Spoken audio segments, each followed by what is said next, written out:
Mapagpalang araw po sa ating lahat. Welcome back po sa ating 365 Daily Devotion with Pastor Russell Ocampo.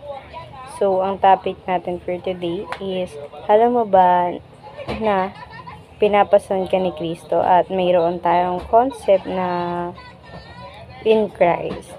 The praise in Christ, in Him, in whom, in the beloved, in the Lord, was mentioned over 200 times in the New Testament. To be in Christ means that a believer is united with Jesus through faith. This union with Christ is the foundation of the Christian life.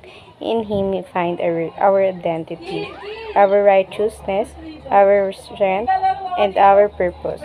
Being in Christ means that we have access to all the spiritual blessing He has to offer, His forgiveness, His righteousness, His love, and His eternal life. It is in Christ that we live, move, have our being, our position in Him, transformed us, and through Him we can do all things. At makikita po natin ito sa 2 Corinthians chapter 5 verse 17. Therefore, if anyone in Christ, the new creation has come, the old has gone, the new is here. Sa Tagalog po, kaya't kung nakipag-isa ka na kay Kristo, ang isang tao, isa na siyang bagong nilalang. Wala na ang dati niyang pagkatao, sa halip ito'y napalitan na ng bago. At ngayon naman po, share ko naman po yung mga natutunan ko sa naging topic natin for today. Simulan po natin sa first teaching. Being in Christ gave us new identity. So, dito naman po sa first teaching natin, sinabi po rito na yung pagiging kagaya natin kay Christ, gaya po yung mapagbigay. Binigyan niya po tayo ng Panginoon Kristo ng bagong identity simula nung tayo sumampalataya sa Kanya. Ngayon naman po sa second teaching na po tayo, being in Christ gave us a new legal position. So, tayo po mga Kristiyano sa piling ng ating Panginoon Kristo, binigay niya po tayo ng legal position bilang Kanyang anak. Binigay niya yun sa atin upang tayo, syempre, sa lahat ng bagay na ginagawa natin, meron yung kapalit. At ayun ay bilang maging isang anak niya.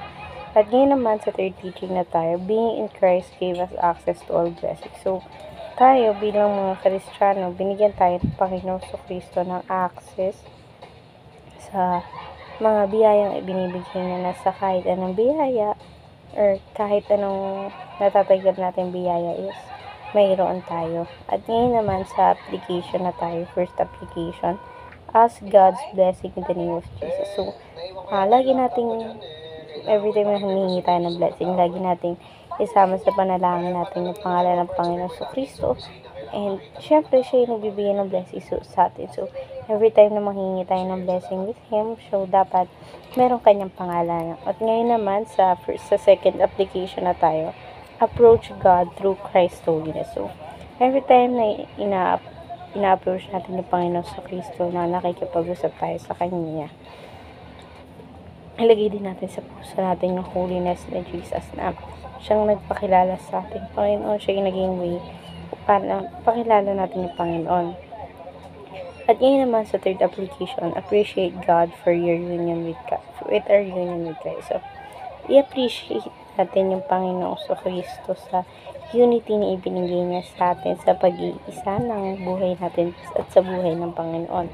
At ngayon naman sa discussion tayo, how does understanding your identity as being in Christ enable to ask God's favor and blessing? So, for me, iniintindi ko yung Panginoon Kristo at syempre yung identity ko bilang siya yung Panginoon ng buhay natin, siya yung nagligtas sa atin, siya yung nagbibigay ng biyaya sa atin araw-araw. So, through that, lagi ko siyang binibigyan na din na siya yung Panginoon ng ating buhay. So, ayun lamang po for our today's discussion. Thank you for watching.